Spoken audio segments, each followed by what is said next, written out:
Shalom blessed people, perkenalkan nama saya Lukas. Selamat berjumpa di channel Elia Ministry Indonesia. Pada kesempatan ini, saya rindu berbagi dengan saudara-saudari sekalian tentang satu topik yang berjudul menguji manifestasi roh.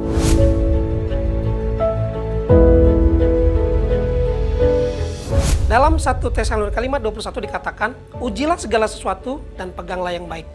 Dalam terjemahan King James dikatakan, prove all things and hold fast which is good. Kalau kita perhatikan dalam bentuk kalimat bahasa Yunani, itu menggunakan present imperatif aktif. Artinya, kita diperintahkan oleh Allah untuk menguji segala sesuatu dan ini harus dilakukan terus-menerus. Kata uji dalam Alkitab terjemahan bahasa Indonesia, baik dalam bentuk kata benda maupun kata sifat, disebutkan lebih dari 50 kali. Cukup banyak bukan? Menguji merupakan hal yang cukup penting untuk dilakukan oleh setiap orang percaya. Misalnya, kalau kita ingin membeli suatu barang yang berharga, logam mulia, kita memastikan bahwa barang tersebut sudah melewati satu standar uji yang cukup ketat. Sehingga barang tersebut memiliki suatu kualitas dan memiliki nilai yang berharga. Karena itu kita layak dan pantas untuk memilikinya. Dikatakan secara tegas, ujilah segala sesuatu. Ada hal penting yang hendak Allah sampaikan melalui ayat tersebut. Coba kita renungkan maksud dari ayat tadi. Dan kita coba gali lebih dalam dengan pertanyaan-pertanyaan berikut. Apa sih yang harus diuji? Bagaimana cara kita mengujinya? Dan apa yang akan didapatkan dari menguji? Kita akan masuk pembahasan yang lebih dalam. Dalam bahasa Yunani dikatakan panta de dokimasete. Kata panta itu dari kata pas, artinya all atau semua. Whole, keseluruhan, every kind of, atau setiap jenis dari. Dari semua hal yang ada harus diuji, baik itu yang dilihat, didengar, dirasakan, dialami, semua hal. Berikutnya kata dokimasete itu dari kata dokimaso, artinya to put to test, menaruh sesuatu untuk diuji. Approve after testing, mendapatkan persetujuan setelah diuji. Examine, menguji. Distinguish after testing, dapat dibedakan setelah diuji. Dan yang terakhir adalah to be fit, menjadi sesuai dengan standar. Dokimaso adalah suatu proses untuk menguji sesuatu, apakah sesuai dengan standar yang sudah ditetapkan atau tidak. Kriteria-kriterianya cocok atau tidak, sehingga kita bisa membedakan kualitas dari yang diuji tersebut.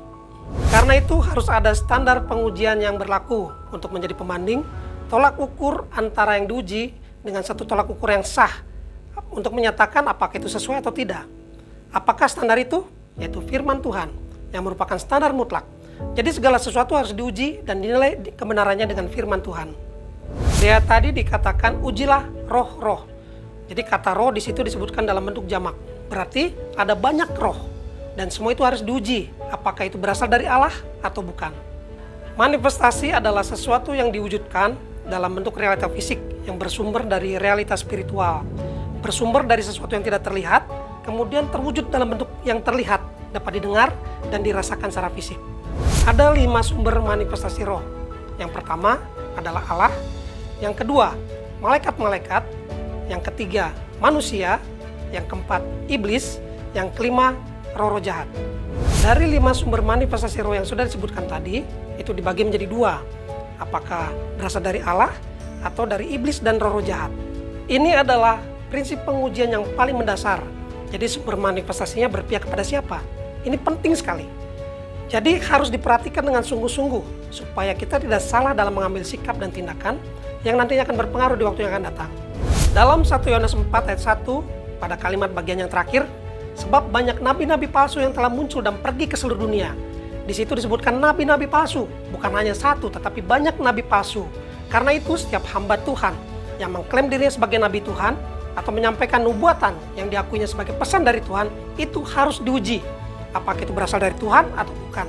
Apakah dia seorang nabi Tuhan atau dia seorang nabi palsu?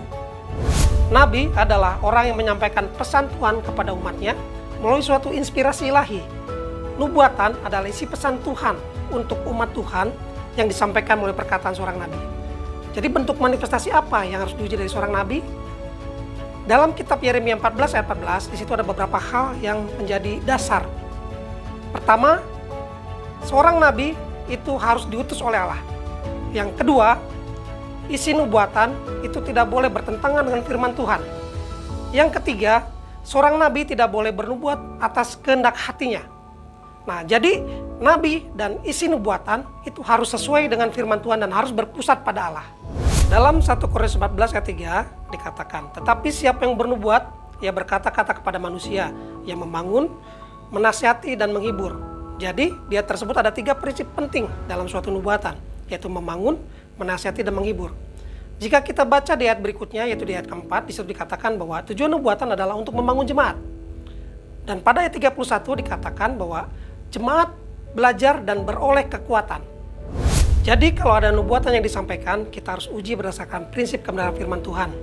Apakah pada saat kita mendengarkan nubuatan tersebut, iman kita dikuatkan, semakin kokoh, semakin kuat, atau ada teguran, ada nasihat, sehingga kita bertobat dari kesalahan kita, menjadi maju lagi, menjadi lebih baik lagi, atau ada nasihat, ada penghiburan yang memampukan kita untuk menghadapi tantangan-tantangan iman.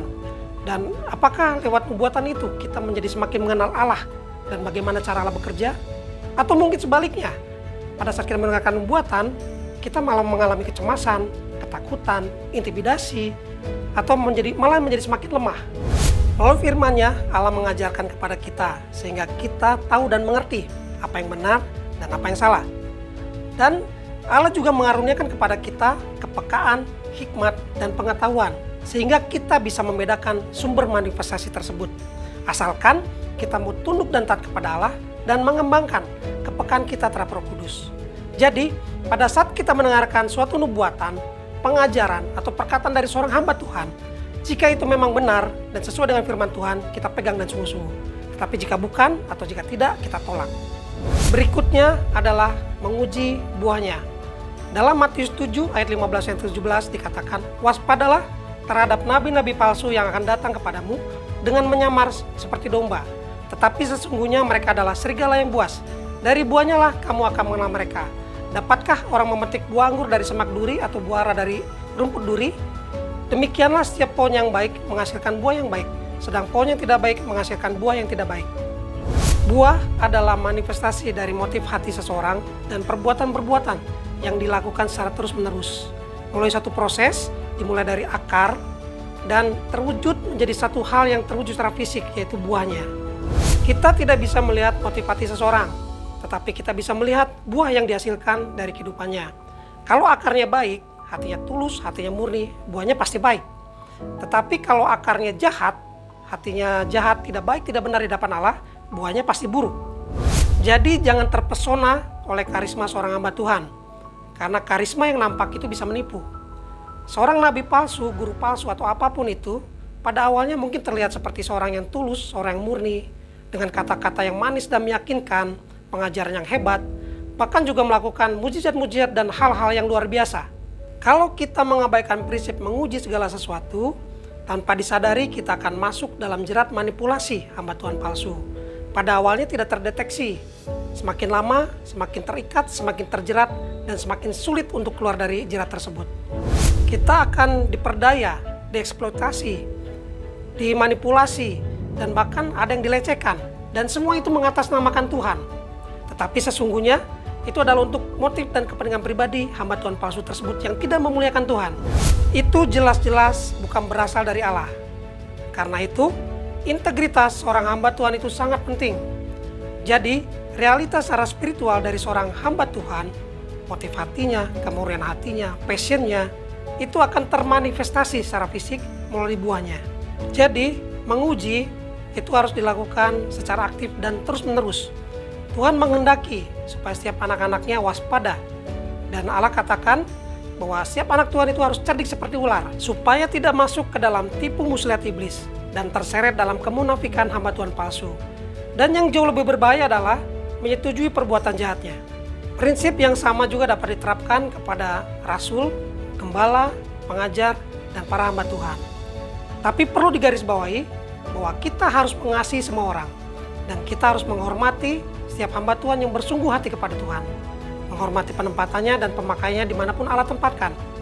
Dalam 1 Tesalonika 5:20 dikatakan, janganlah anggap rendah nubuat-nubuat. Jadi, nubuatan juga penting, karena itu adalah pesan Allah yang disampaikan melalui hambanya kepada umat-umatnya. Menguji bukan berarti menyerang atau menaruh curiga terhadap seorang hamba Tuhan, tetapi itu adalah tanda kedewasaan seorang anak Tuhan yang mampu bersikap dan bertindak menggunakan hikmat dan pengetahuannya dengan bijak, sehingga mampu untuk membedakan apa yang baik, apa yang benar, apa yang salah, apa yang buruk, sehingga anak Tuhan mengerti apa yang berkenan dan tidak berkenan kepada Allah. Jadi tidak semua hal kita terima mentah-mentah, tapi yang terpenting adalah kita dapat memegang dan mempertahankan apa yang baik, apa yang benar, apa yang mulia dan berkenan di hadapan Allah. Berikutnya, apalagi yang harus diuji, bagaimana cara kita mengujinya, dan hal apa yang akan kita dapat dari menguji, saya akan bahas di sesi berikutnya. Saksikan terus di channel Elia Ministry Indonesia. Doa dan harapan saya bagi saudara-saudari sekalian agar melalui pembelajaran ini mengalami perubahan pola pikir, mengalami pertumbuhan iman, mengalami terobosan-terobosan iman, dan menjadi berkat bagi orang lain. Tuhan Yesus memberkati. Shalom.